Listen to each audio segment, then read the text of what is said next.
नमस्कार दोस्तों, मैं राहुल सिंह राजावत स्वागत करता हूं आपका मेरे यूट्यूब चैनल पर। दोस्तों, जैसे कि हमने एनसीईआरटी क्लास 6 स्टार्ट करी थी, तो आइए स्टार्ट करते हैं थर्ड चैप्टर के साथ। चैप्टर का नाम है तंतु एवं तंतु से वस्त्र तक। तंतु से वस्त्र तक बोला कि पहले बूझों ने स्कूल में प्रतियोगिता की, विज्ञान में प्रश्नोत्तरों में प्रथम पुरस्कार जीता। वे दोनों अत्यधिक उत्तेजित थे। उन्होंने प्राप्त पुरस्कार राशि में अपने मतलब छोड़ के देखो फालतू में इधर देखो। तो वो मतलब कुल मिला के उन्होंने पैसे जीते। उस पैसे से उन्होंने कपड़े खरीदने गए। जब वो कपड़े खरीदने गए तो हुआ क्या, उन्होंने समझाया कि कुछ कपड़े अथवा वस्त्र जो थे कुछ सूती होते हैं और कुछ संश्लेषित होते हैं। तो आपको इतना समझ में आना चाहिए कि जो सूती वस्त्र होते हैं वो क्या होते हैं, प्राकृतिक होते हैं। सूती वस्त्र कैसे होते हैं, प्राकृतिक। और कुछ कैसे होते हैं, तो संश्लेषित होते हैं। कैसे होते हैं, संश्लेषित। ठीक है ना, है ना। अब देखो कपड़े क्या होते हैं, अलग अलग टाइप के होते हैं। जैसे बस्ते अलग कपड़े का बना हुआ होगा, है ना। आप जो पैंट शर्ट पहनते हो अलग कपड़े का होगा, चादर आपकी अलग कपड़े की होगी। तो ऐसे जैसे इनको हम ऐसे कैटेगराइज करते हैं, जैसे सूती वस्त्र मान लो, ऊनी वस्त्र ले लो, रेशमी वस्त्र होते हैं, संश्लेषित कृत्रिम रूप से भी किए गए वस्त्र होते हैं, है ना। तो वही अपन को पढ़ना है कि वस्त्रों की विविधता या वस्त्रों में विविधता कि वस्त्र कितने कितने क्या क्या विविधताएँ हो सकती हैं किसकी, वस्त्र की। समझ में आ रहा है कि नहीं। अच्छा देखो ज़रा, अब बात करते हैं जैसे आप कोई सूती कपड़ा लें। किसकी बात करते हैं, जैसे तंतु की बात करें तो तंतु क्या होता है। देखो सुनो, कि आप कोई सूती कपड़ा लो और सूती कपड़े का एक धागा निकाल लो। मान के चलो ये धागा आ गया, तो इस धागे को जब लोगे तो ये धागा भी देखोगे कि आपके अलग अलग भागों में टूट जाएगा। ये धागा भी क्या होगा, अलग अलग भागों में टूट जाएगा। तो जो ये धागा मतलब अलग अलग भागों में टूट रहा है, वही एक धागा जैसे आपको डायग्राम में दिखाई दे रहा है। जैसे ये धागा है, अब ये धागा देखो, ये धागा भी अलग अलग भागों में टूट रहा है दोस्त। तो जिन धागों से ये बना हुआ है उसे हम तंतु कहते हैं। यहाँ देखो लिखा होगा, कहाँ है, कि ताकि कि ये दिखाई देने वाली पतली लड़ियाँ भी और अधिक पतली लड़ियों से मिलकर बनी होती है, जैसे क्या कहते हैं, तंतु कहते हैं। तो मतलब एक धागा मैंने लिया, अब ये धागा भी अलग अलग प्रकार की लड़ियों से मिलकर बना होगा, तो इसे हम क्या कहते हैं, तंतु कहते हैं। क्या कहते हैं दोस्त, इसे ये क्या कहा जाता है, तंतु कहा जाता है। ठीक है, चलिए अब इस पर आ जाइए। देखा है, कुछ वस्त्रों जैसे सूती, जूट, रेशमी और ऊनी तंतु पादपों तथा जंतु से प्राप्त होते हैं। इन्हें हम क्या बोलते हैं, प्राकृतिक तंतु कहते हैं। मतलब ऐसे ऐसे वस्त्र जैसे सूती के वस्त्र हुए, जूट के वस्त्र हुए, रेशमी वस्त्र हुए, ऊनी वस्त्र हुए, ये कहीं ना कहीं पादपों से मिलेंगे या आपको जंतुओं से मिलते हैं। जैसे आपने देखा होगा जो भेड़ से हमें ऊन मिलती है, क्या मिलती है, ऊन। और रेशम का कीड़ा होता है, रेशम के कीड़े से हमें रेशम मिलती है, तो वो जंतु से मिल रहा है। समझ में आ रहा है। तो ये क्या है, ऐसे तंतु, ऐसे पेड़ पौधे, ऐसे वस्त्र, ऐसे तंतु जिससे कपड़ा बना होता है। भैया एक धागा निकाल लो, धागे के टुकड़े कर दो तो तंतु होता है। तो ऐसे तंतु जो पादपों से मिल जाएं, पादप मतलब पेड़, और जंतुओं से मिले उन्हें हम क्या बोलते हैं, प्राकृतिक तंतु कहते हैं। क्या कहते हैं, प्राकृतिक तंतु। रुई तथा जूट, जिसे हम पटसन भी कहते हैं। जूट को क्या कहते हैं, पटसन। पादपों से प्राप्त होने वाले जंतुओं के उदाहरण है। रुई तथा जूट पादपों से प्राप्त होने वाले क्या है, उदाहरण है। पटसन किसको कहते हैं, ध्यान रखना, जूट को कहते हैं। किसको कहते हैं, जूट को कहते हैं पटसन। ठीक है, चलिए और देखें, आगे देखते हैं। देखा है, ऊन तथा रेशम जंतु से। तो जो ऊन तथा जो जंतु, ऊन तथा रेशम ये किससे मिलता है, जंतुओं से मिलता है। ऊन भेड़ से तथा बकरी की कर्तित ऊन से प्राप्त होती है। बकरी की कर्तित ऊन से प्राप्त होती है। इसे खरगोश, याक, ऊँटों के बालों से भी प्राप्त किया जाता है। तो कहाँ कहाँ से मिल जाता है, खरगोश से भी ऊन प्राप्त हो जाती है, याक से भी हो जाती है, और ऊँटों से मिल, कहाँ गया भैया। ठीक है, रेशम कीट कोकून से खींचा जाता है। रेशम तंतु रेशम कीट कोकून से खींचा जाता है ना। तो रेशम कहाँ से मिलता है, कोकून से। किससे मिलता है दोस्त, कोकून से खींचा जाता है। हजारों वर्ष तक वस्त्र निर्माण के लिए केवल प्राकृतिक तंतुओं का ही उपयोग होता था। पिछले लगभग 100 वर्षों से ऐसे रासायनिक पदार्थ जिनका स्रोत पादप अथवा जंतु नहीं है से तंतुओं का निर्माण किया जा रहा है। इन्हें हम संश्लेषित तंतु कहते हैं। तो दोस्त पहले तो क्या होता था कि पहले तो प्राकृतिक तरीके से ही कपड़े बनाए जाते थे, तंतु लिया जाता है। लेकिन अब क्या है, कुछ केमिकल से बनाए जाते हैं। तो इन्हें हम क्या कहते हैं, इन्हें बोलते हैं संश्लेषित तंतु। क्या बोलते हैं, संश्लिष्ट तंतु कहते हैं। क्या कहते हैं, संश्लिष्ट तंतु। जैसे पॉलिस्टर हुआ, नायलॉन हुआ और एक्रिलिक संश्लेषित जंतुओं से उदाहरण है, तंतुओं के उदाहरण है। तो इसके एग्जाम्पल आपको याद रखने हैं कि एग्जाम्पल बहुत ज़रूरी हैं। जैसे पॉलिस्टर हुआ, नायलॉन हुआ और एक्रिलिक, जो क्या है, संश्लेषित तंतुओं के उदाहरण है। किसके हैं, संश्लेषित तंतुओं के उदाहरण।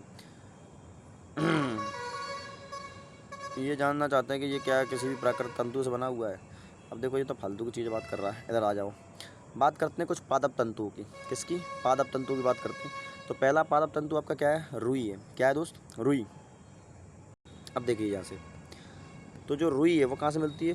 तो रुई ऐसे खेतों में उगाया जाता है जहाँ साधारणतः कपास के पौधे पौधे वहाँ उगाए जाते हैं। साधारणतः कपास के पौधे वहाँ उगाए जाते हैं जहाँ की मृदा काली हो और जलवायु कैसी हो, उष्ण हो। जलवायु कैसी हो, उष्ण हो। ये बहुत इंपॉर्टेंट लाइन है कि रुई कहाँ को आ जाती है कि जहाँ की मृदा कैसी हो, काली हो, और जलवायु कैसी हो, उष्ण यानी गर्म हो। क्या आप ऐसे कुछ राज्यों के नाम बता सकते हैं जहाँ हमारे देश के कपास की कृषि की जाती है? कपास के पादप फल, कपास गोलाक। कपास के जो पादप फल होते हैं, जैसे हम कपास गोलक कहते हैं, लगभग नींबू के माप का होता है। कैसा होता है? नींबू का होता है। पूर्ण परिपक्व होने पर बीज टूटकर खुल जाते हैं तथा अब कपास तंतु से ढके बिनौल कपास बीज को देखा जा सकता है। क्या आप ऐसा कपास खेत देखा है जो कपास चुने जाने के लिए तैयार हो चुका हो? इस समय खेत को कपास के परिफुल्लों रेवों से इतना श्वेत हो जाता है जैसे हिम ने ढक लिया हो। इस जैसे देख सकते हैं दोस्त, ये आपका कपास का पेड़ इस प्रकार आपको दिखाई दे रहा होगा, है ना। चलिए, कि साधारणतः क्या होता है कि कपास बॉलें होते हैं, जो कपास के ऊपर, जो पेड़ के ऊपर जो कपास की बॉल लगी होती है, वो कपास को हस्त द्वारा जो है, हाथ के द्वारा क्या किया जाता है? चयन द्वारा प्राप्त किया जाता है। इसके पश्चात कपास से बीजों को कंकतन द्वारा पृथक किया जाता है। मतलब इस तरीके से आप देखें, ये जो कंकतन दिखाई दे रहा है, इससे क्या कर रहा है? हटा रहा है इसको। कंकतन द्वारा पृथक किया जाता है। इस प्रक्रिया को हम क्या बोलते हैं? कपास ओटना बोलते हैं। क्या बोलते हैं? कपास को ओटना। क्या होता है? कपास के जो बॉलें होती हैं उनसे बीजों को अलग करना क्या कहलाता है? कपास ओटना कहते हैं। क्या कहते हैं? कपास ओटना। पारंपरिक ढंग से कपास हाथों से ओटी जाती थी। आजकल कपास ओटने के लिए मशीनों का भी उपयोग किया जाता है। तो पहले हाथों से की जाती थी, अब हाथों का भी उपयोग, मशीनों का उपयोग किया जाता है। बात करूँ जूट। जूट को भी हम पटसन बोलते हैं। क्या बोलते हैं? पटसन। पटसन तंतु को पटसन पादप के तने से प्राप्त किया जाता है। भारत में इसकी खेती वर्षा ऋतु में कब होती है? वर्षा ऋतु में की जाती है। भारत में पटसन को प्रमुख रूप से पश्चिम बंगाल में, बिहार में और असम में उगाया जाता है। तो जूट कहाँ पर ज़्यादा होता है? पश्चिम बंगाल, बिहार और असम में। सामान्यतः पटसन पादप फसल को पुष्पन अवस्था में काटते हैं। कैसी अवस्था में? पुष्पन में, मतलब जब पेड़ लग रहा हो। फसल कटाई के पश्चात पादपों के तनों को कुछ दिनों तक जल में डुबोकर रखते हैं।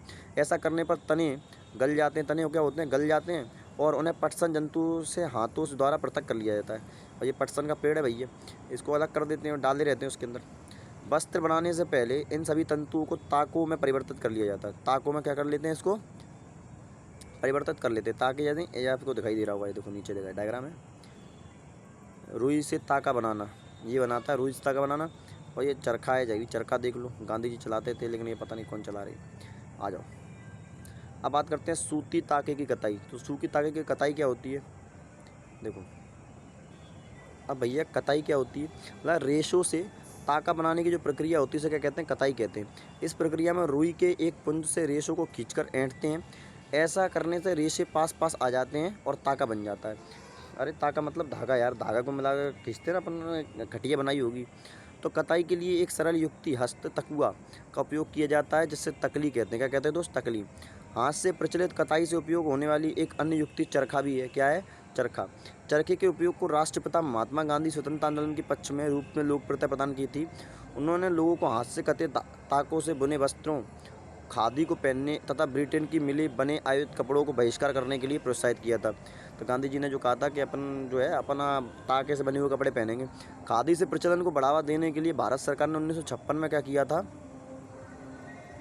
56 संगठन का निर्माण किया था, जैसे खादी एवं ग्राम उद्योग कहते हैं। वाह यार, एसएससी में पूछा हुआ क्वेश्चन है ये, क्लास 6 का।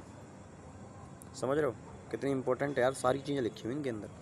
देखा, बृहद पैमाने पर ताकों की कताई का कार्य कताई मशीनों की सहायता से किया जाता है। कताई के पश्चात ताकों का उपयोग वस्त्र बनाने में किया जाता है। कताई के पश्चात क्या किया जाता है? ताकों का उपयोग वस्त्र बनाने में किया जाता है। ठीक है, अब ताकों से वस्त्र कैसे बनते हैं भैया? ताकों से वस्त्र बनाने की कई विधियाँ होती है। इसमें दो प्रमुख विधियाँ होती है, एक तो बुनाई और एक होता है बंधाई। अब ताके बन चुके हैं, अब बुनाई करेंगे।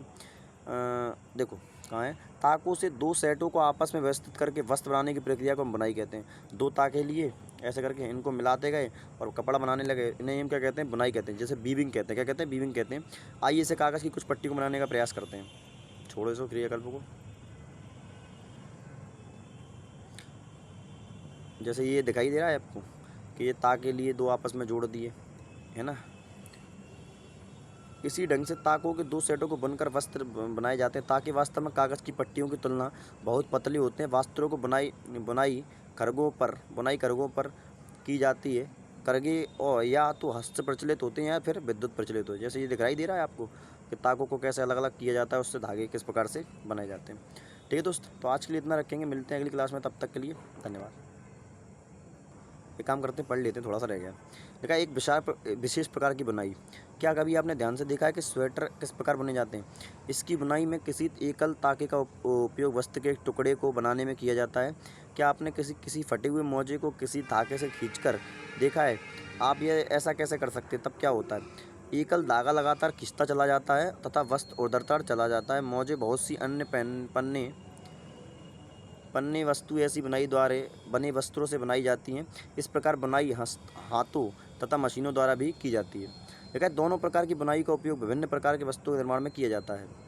इन वस्त्रों का उपयोग पहनने की विविध वस्तु बनाने के लिए किया होता है। मतलब कुल मिला के अलग अलग कपड़े उससे बनाए जाते हैं और अलग अलग उस तरीके से पहने जाते हैं। अगला देखेंगे, वस्त्र सामग्री का स्थान। वस्त्र सामग्री का इतिहास, कि वस्त्र की जो सामग्री है इनका इतिहास क्या है? क्या आपने कभी जानने का प्रयास किया कि प्राचीन काल में लोग पहनने के लिए किस सामग्री का उपयोग करते थे? वस्त्रों के विषय में पूर्व प्रमाणों में ऐसा प्रतीत होता है कि प्रारंभ में लोग वृक्षों की छाल पहनते थे। क्या पहनते थे दोस्त? वृक्षों की छाल पहनते थे। बड़ी बड़ी पत्तियों अथवा चर्म समूर से अपना शरीर को ढकते थे। कृषि समुदाय में बसना आरंभ करने के पश्चात लोगों ने पतली पतली टहनियाँ तथा घास के बुनकर चटाइयाँ, डालियाँ, टोकरी बनाना सीखे। लताओं, जंतुओं के ऊन अथवा बालों से आपस में ऐंठन देखकर लंबी लंबी लड़ियाँ बनाई। इनको बुनकर वस्त्र तैयार किए गए। पूर्व में भारतवासी रुई से बने वस्त्र पहनते थे, जो गंगा नदी के निकटवर्ती क्षेत्रों में उगाई जाती थी। फ्लेक्स भी एक पादप है जिससे प्राकृतिक तंतु प्राप्त होता है। अब इसको याद कर लो कि जो फ्लेक्स होता है, फ्लेक्स भी एक पादप है जिससे प्राकृतिक तंतु प्राप्त होता है। ठीक है। में वस्त्र बनाने के लिए रुई तथा फ्लेक्स की कृषि नील नदी के निकटवर्ती क्षेत्रों में की जाती थी। प्राचीन मिस्र में क्या होता है, वस्त्रों को बनाने के लिए रुई तथा फ्लेक्स जो है कि कृषि नील नदी के निकटवर्ती क्षेत्रों में की जाती थी। उन दिनों लोगों की सिलाई करना नहीं आता था। उस समय लोग अपने शरीर में विभिन्न भागों के वस्त्रों को आच्छादित कर लेते थे। वे शरीर को आच्छादित करने के लिए कई विभिन्न ढंगों से उपयोग करते थे। सिलाई की सुई में आविष्कार के साथ लोगों ने वस्त्रों की सिलाई करके पहनने के कपड़े तैयार किए। तो पहले क्या होता था कि पहले कपड़ों को इस शरीर पर चिपका लेते थे किसी भी चीज़ से। उसके बाद क्या हुआ, इस आविष्कार के पश्चात सिलों कपड़ों में बहुत सी विभिन्नताएं आ गईं। परंतु क्या आश्चर्यजनक बात है कि आज भी साड़ियाँ, धोती, लुंगियाँ, पगड़ियाँ बिना सिले वस्त्रों के रूप में उपयोग किया जाता है। जिस प्रकार समस्त देश में खाए जाने वाले भोजन में अत्यधिक विविधता देखने को मिलती है, ठीक उसी प्रकार वस्त्र पहनने की वस्तुओं में अत्यधिक विविधता मिलती है। अलग अलग लोग अलग अलग जो है कपड़े पहनते हैं अलग अलग देश के। ठीक है दोस्त, तो ये था आज का चैप्टर। मिलते हैं 6th क्लास के लिए चैप्टर के साथ। तब तक के लिए धन्यवाद।